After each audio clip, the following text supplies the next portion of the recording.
Today we're going to talk about a man who didn't just discover something new, he completely changed the rules of discovery itself. His name was Francis Bacon. And back in the 17th century, he looked at the entire system of human knowledge and basically said, this is all wrong. We need to tear it down and start over. So let's dive into how he planned to do it. It all starts with this question, right?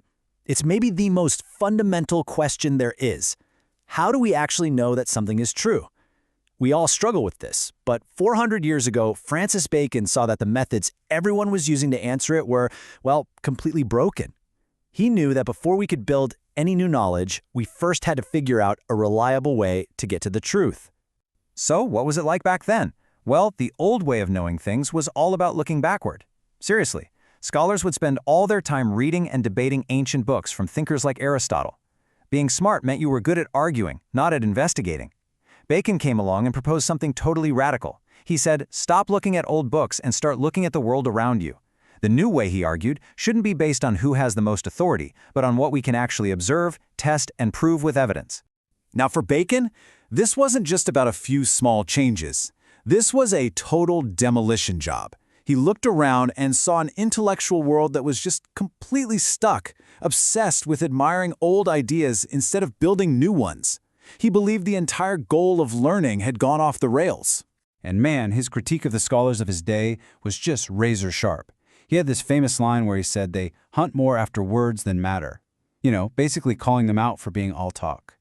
For Bacon, it wasn't enough to just sound clever or win a debate.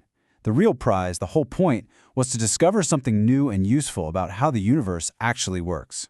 But here's where it gets really interesting.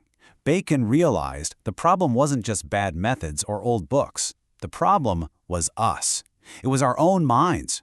He argued that before we can even begin to find the truth, we have to admit that the main tool we use for the job, the human brain, is fundamentally flawed. And he used this incredible metaphor to explain it. He said the mind isn't like a clear, flat mirror that perfectly reflects reality. Nope. It's more like an enchanted glass, like a funhouse mirror. It warps and distorts everything we see because it's already full of its own biases, superstitions, and deceptions.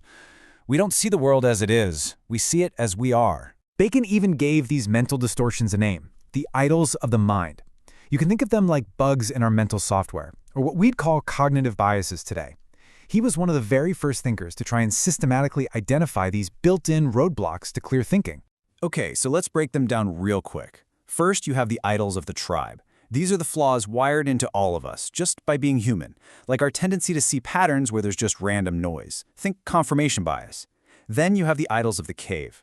This is about your personal bubble, your unique upbringing, your education, your personal hobby horses that color how you see everything. The idols of the marketplace come from language itself. Words can be slippery and imprecise, and we get confused. And finally, the idols of the theater. These are the big, grand, philosophical systems or dogmas that people just accept as true without any real proof, kind of like an audience watching a play. So if our minds are crooked mirrors, what do we do? How do we fix it?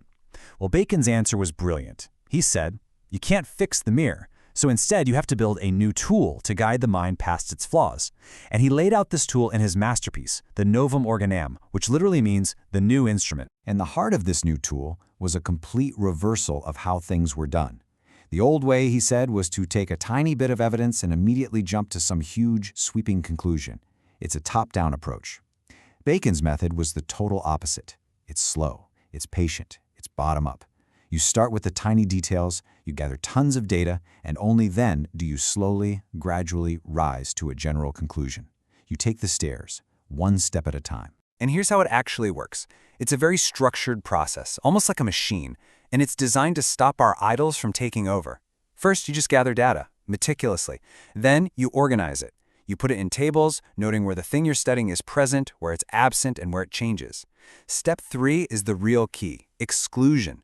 You start crossing things off the list of possible causes, and only after all of that careful, patient work do you even begin to suggest a general rule or a law. Which brings us to a really important question. Why? Why did Bacon go to all this trouble? For him, this was not just some abstract intellectual game. Knowledge had a deep, deep moral purpose. But before he could really see this grand vision through, his own life took a sudden, dramatic turn. In 1621, Bacon was at the absolute peak of his power. He was the Lord Chancellor, the highest office in England. And then he was accused of taking bribes. In a flash, he was impeached, disgraced, and lost everything. His entire political career was just over. But here's the amazing twist. This personal catastrophe ended up being a philosophical triumph. Because, stripped of all his power and public duties, Bacon was finally free to spend the last 5 years of his life focused completely on his real passion, this massive project to rebuild all of human knowledge, which he called the Great Instauration. And in this quote, we really see what drove him. He says the whole point of knowledge isn't for profit or fame or power, all the things he had just lost. The true purpose of science is for the benefit and use of life. It's to improve the human condition, to relieve suffering, to make life better for all of us. For Bacon, science had to be guided by compassion. So, did this grand vision actually change anything? Did it stick? The answer is a massive, resounding yes. His legacy is literally all around us. It's the bedrock of our entire modern scientific world. Just think about it. His vision of science as a huge collaborative project directly inspired the creation of places like the Royal Society in London, one of the first and most important scientific organizations ever. He is the father of the empirical method, that core idea that you need evidence to back up your claims. He's the one who forged that powerful link in our minds between science and human progress. And amazingly, his idols of the mind were basically a brilliant first-draft theory of cognitive bias, hundreds of years before modern psychology caught up. And that brings us to our final thought for today.